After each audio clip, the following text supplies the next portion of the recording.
నిన్ను తీసుకొని వెళ్ళలేరు. నీ పట్ల చేయను ఉద్దేశించిన కార్యమును ఆయన చేసే దేవుడు.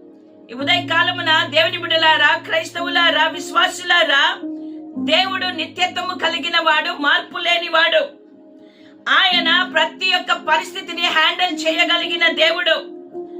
ఆయన మన పట్ల వేసిన ప్రతి ప్రణాళిక, ప్రతి ఉద్దేశము, మన పరిస్థితులు ఏమైనప్పటికీ కూడా సాతానుడు ఎన్ని పన్నాగాలు వేసినా, ఎన్ని ఆలోచనలు చేసినా, ఎన్ని యొక్క తంత్రములు వేసినా ఆయన కార్యమును ఎవ్వరు త్రిప్పివేయలేరు.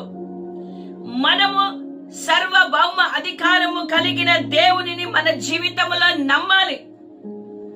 మనము ఆయన ఆధీనములో ఉన్నామని గుర్తెరగాలి. దేవుని యొక్క పనులు, కార్యాలను త్రిప్పివేయడానికి ఎవరి చేత కాదు. ఆయన సర్వ